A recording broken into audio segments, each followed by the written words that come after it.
in Dodge City and in the territory on West, there's just one way to handle the killers and the spoilers, and that's with a U.S. Marshal and the smell of Gunsmoke.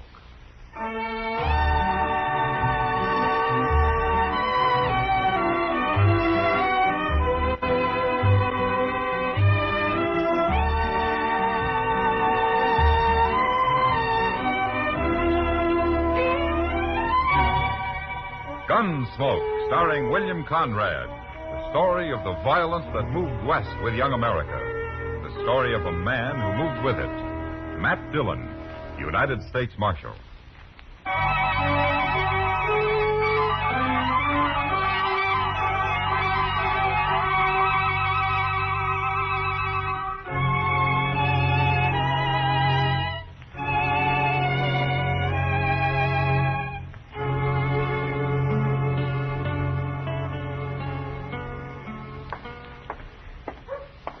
Oh, you call this keeping the peace? Sitting around in the sun like a farmer on Sunday? Hello, Doc. Oh, I wish I was a U.S. Marshal.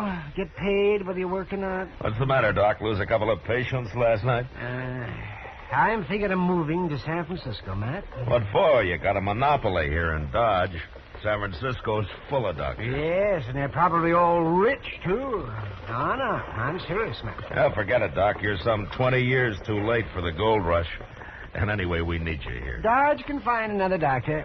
I'm tired of working day and night and getting paid with promises. Well, you need some money. I'll call a town meeting and shake it out of these people, Doc.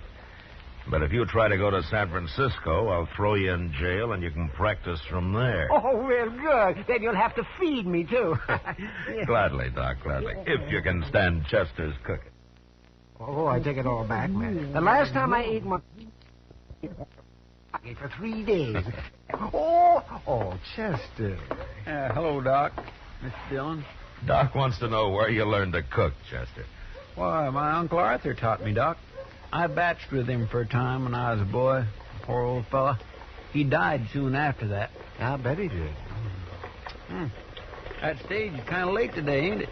Well, the way Hank's driving it shouldn't be, but I haven't got time to loaf around greeting stagecoaches. I'll see you men later. I'll say so long, Doc. He's emotioning at us, Mr. Dillon. Yeah, there's something wrong, Chester. Wait there, Marshal. I'll get right down.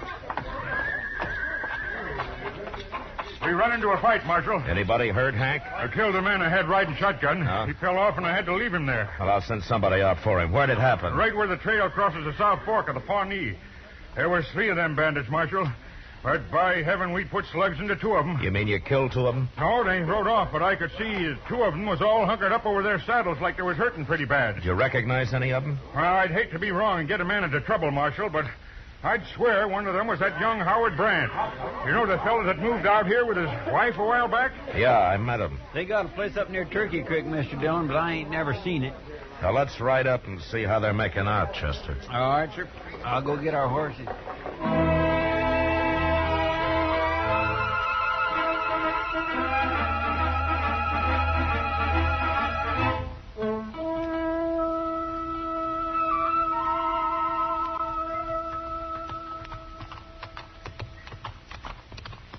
I met Howard Brandt when he first come out here, Mr. Dillon. He sure didn't seem like no bandit to me. Real gentle, easy-going fella. It's like a horse that won't buck when you first get on him, Chester. He's waiting to come loose when you least expect it. Yes, sir. Hey, there's Miss Brandt now. She must have seen us coming. Yeah. All right, pull up, boy.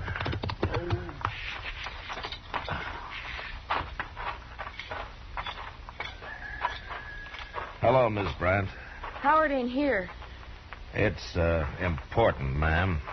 We'll just wait on the porch here. We won't bother you. It's no use, Marshal. Howard won't be back till tomorrow. Look down there, Chester, on the steps. Hey, that's blood, Mr. Dillon. Miss Brandt. That's chicken blood. I just killed one. I'm sorry, Miss Brandt, but I'm going to have to talk to Howard. Is he bad hurt? He's dying, Marshal. Leave him alone. You want to show me where he is? Marshal, leave him die in peace. He ain't got long. You'll kill him asking him questions. I don't figure he'll live through the night as it is. Howard and his friends held up the stage, Miss Brandt, and they killed a man. Wait, Marshal. Huh? I'll tell you.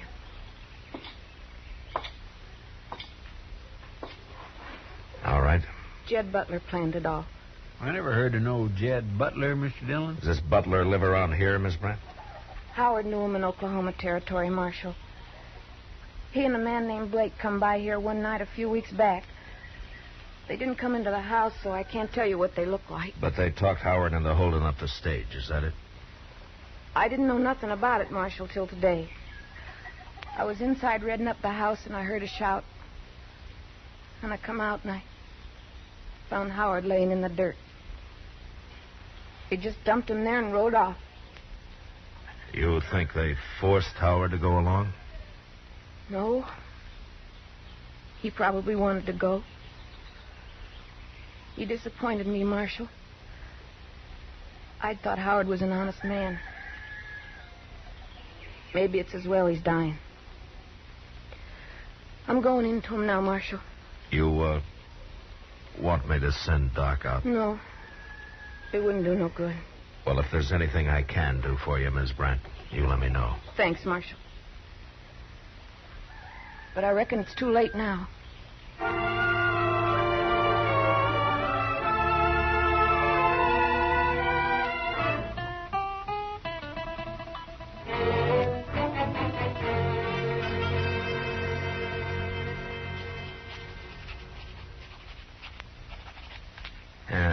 There. Chester, take this down to Mr. Hightower and have him print up some wanted notices from it, huh? Yes, sir. I guess that's about all I can do about Jed Butler and his friend right now. Oh, somebody will spot him and come tell you sooner or later. And I hope so. It's already been 2 days. Matt? Hello, Chester. Oh, hello, Miss Kitty. Oh, what's the trouble, Kitty? I just went up to Doc's office to get some stuff for my throat.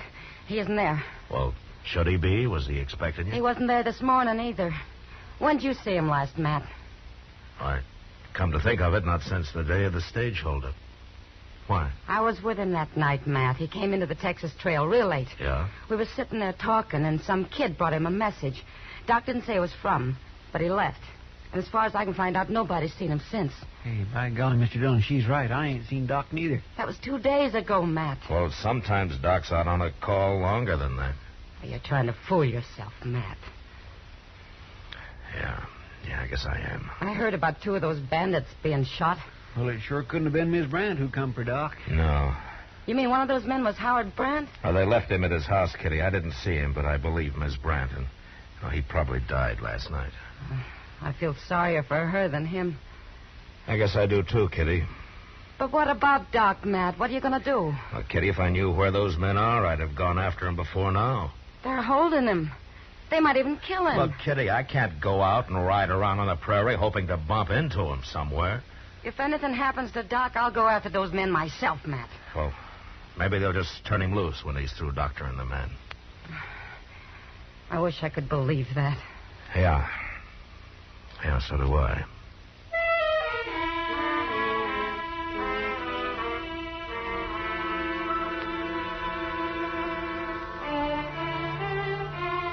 We waited. The rest of that day and through the night, but nothing happened. The next morning, however, I was walking down to the office when I saw Miss Brandt drive by in a wagon. I waved, but she went on past me without a sign. And as she did, I noticed a figure lying in the back of the wagon wrapped in a blanket. As I watched her drive down the street and on out of town, I realized she must be headed for Boot Hill. I got Chester, and we followed her out to the burying ground. She had stopped and was taking a shovel out of the wagon when we walked up to her. I don't need no help, Marshal. The ground's hard, Miss Brandt. We'll dig a hole for you. Leave me be. He's my man, and I'll bury him myself. Right where he deserves. Among the rest of these murderers and outlaws. What are you looking at, Marshal?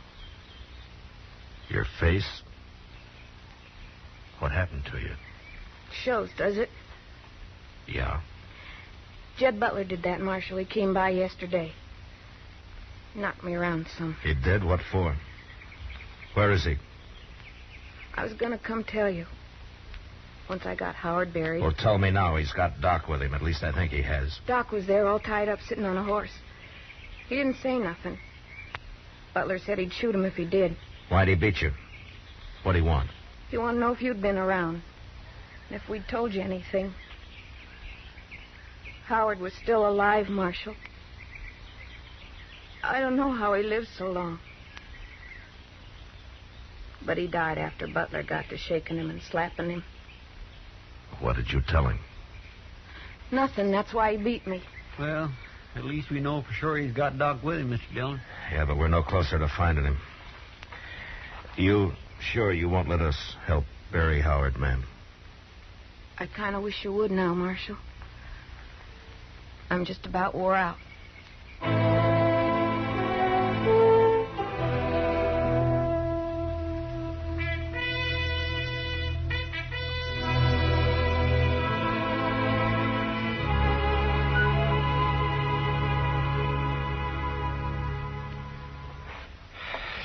Mr. Dillon, I just can't stand this waiting around doing nothing much longer. Couldn't you organize a posse or something? Butler'd get scared if he got wind of a posse, Chester. You mean he'd shoot Doc and try to get away? Yeah, he might. It's a safer bet just to wait it up. Well, Tobile. But come on in.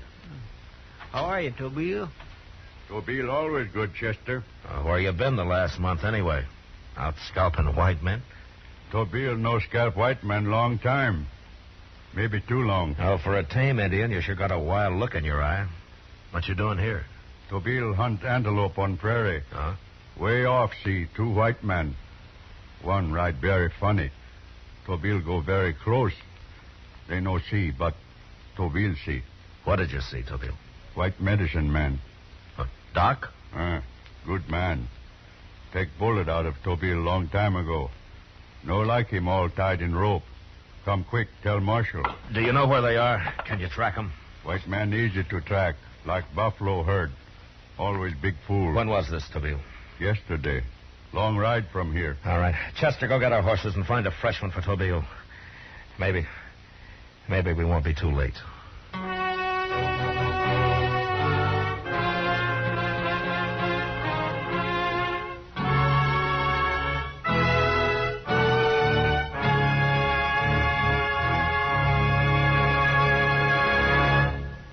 We will return for the second act of Gunsmoke in just a moment. But first, a man just out of prison emerges to freedom packed with panic. Monday night on CBS Radio, Suspense stars Broderick Crawford in Parole to Panic, a spine-tingling production well calculated to keep you in suspense. It's entirely possible under certain circumstances that prison might be preferable to freedom. Here's Suspense Monday night on most of these stations, and you'll agree fully with that premise. Now the second act of Gunsmoke.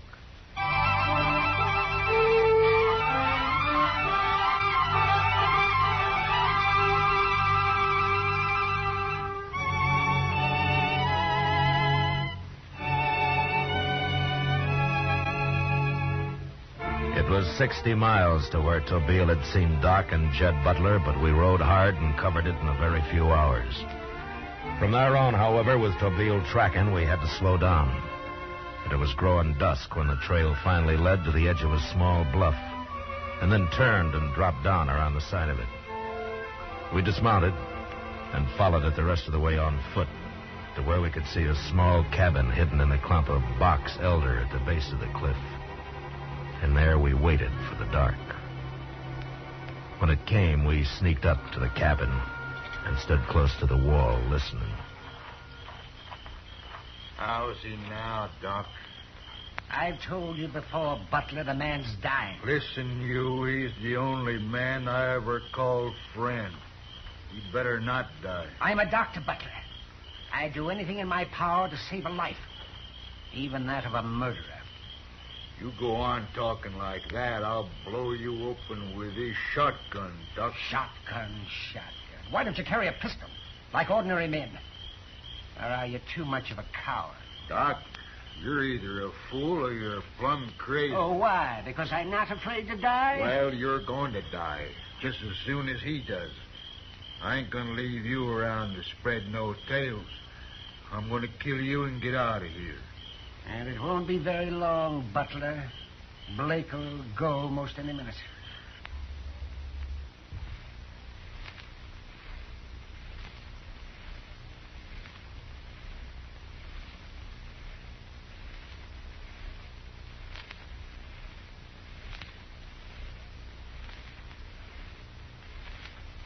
Maybe I ought to shoot you now. Just leave him here. Well, I thought you said that he was your friend. He is. And I'm getting a spooky feeling. Chester, Tobeel, Any more let's get talk back. out of you, Doc, and I won't wait. He's going to kill him, Mr. Dillon.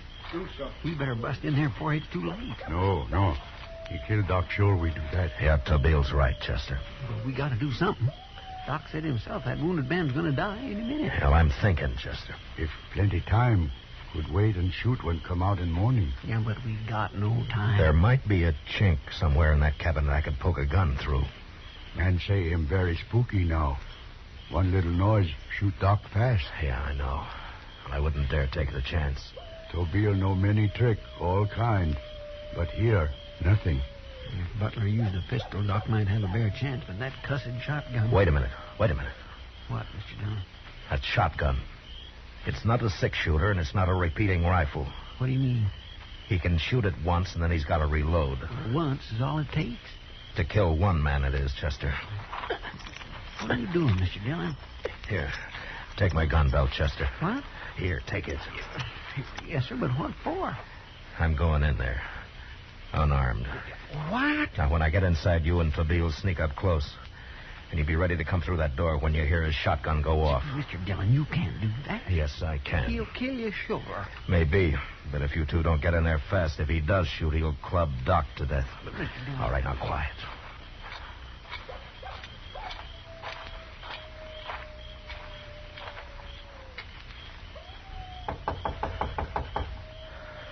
Who's that? Get over by the door, Doc. Oh, don't open it yet. Doc Adams is standing by that door. I got a shotgun aimed at his back. Now, who is it? I'm unarmed. Open the door. I'll come in with my hands in front of me. All right. Open it, Doc. Any tricks, I'll shoot Doc. Go ahead, Doc. Hello, Doc. Matt? He's unarmed, Butler. And get in here and close that door.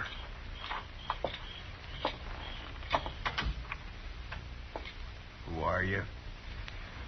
Matt Dillon. Dillon. Marshal? That's right. You got some men outside, huh? Well, it won't do no good, Marshal. I'll shoot you before they can get anywhere near me. I got 2 men out there, Butler. And the second they hear a shot, they'll be in here. That'll be too late, won't it, Marshal? Well, it depends on how you look at it, Butler. Won't be too late to take you. That shotgun only shoots once. Take me? You'll be dead. Yeah? Matt, you shouldn't have done this. Why not, Doc? Well, it's bad enough me getting killed. He can only kill one of us, Doc. If he shoots me, Tobeel and Chester will get him. And if he shoots you, I'll kill him with my bare hands. You got it all figured. Ain't you, Marshal? Yeah? Well, I'd rather kill a U.S. Marshal than a doctor any day. You know that? Matt, he's right. You should have stayed outside. And stand there waiting for him to shoot you? No, I wouldn't like that much, Doc. Well, maybe you'll shoot me anyway. Maybe. But at least there's some kind of a chance now. Shut up a minute, you two. Shut up. I don't quite figure this. No? No. You mean you come in here knowing I'll probably kill you rather than Doc? Was that right? Yes, Butler, that's right. Yes, that's what he did. Why? Well, no reason, Butler. No reason at all, except we're friends, I guess. Just something like that. What's being friends got to do with it? You wouldn't understand, Butler. You no good, filthy, rotten scum. He's willing to die for you, ain't he? I never heard of nothing like that. And him, Marshal, and everything, willing to die. That's your friend, Butler. I better take a look at it.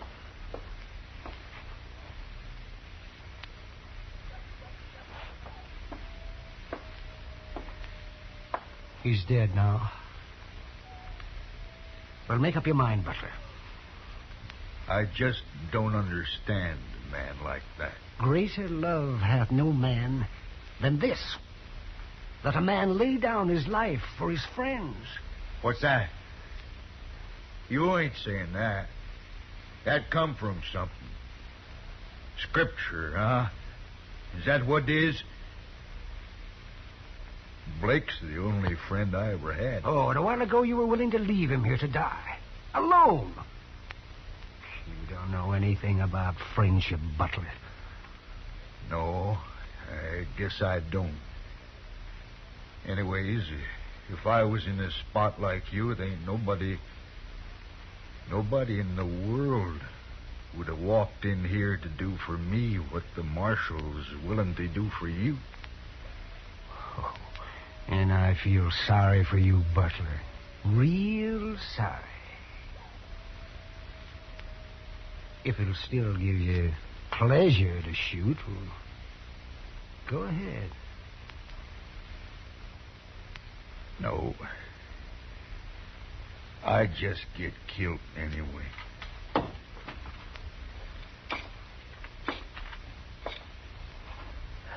All right, give me the gun, Butler. Sure. I never knowed people like you and the doc before, Marshal. You sure you ain't crazy or something? Maybe. Maybe we are, little Butler. Who knows?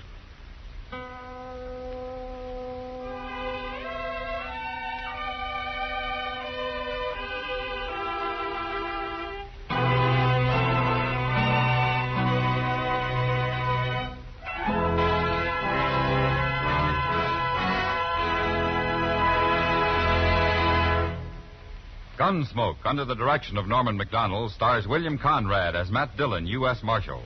Tonight's story was specially written for Gunsmoke by John Meston, with music composed and conducted by Rex Corey. Featured in the cast were Joyce McCluskey, John Daner, Frank Gerstle, and Ralph Moody. Parley Baer as Chester, Howard McNear as Doc, and Georgia Ellis as Kitty. Join us again next week as Matt Dillon, U.S. Marshal, fights to bring law and order out of the wild violence of the West in Gunsmoke.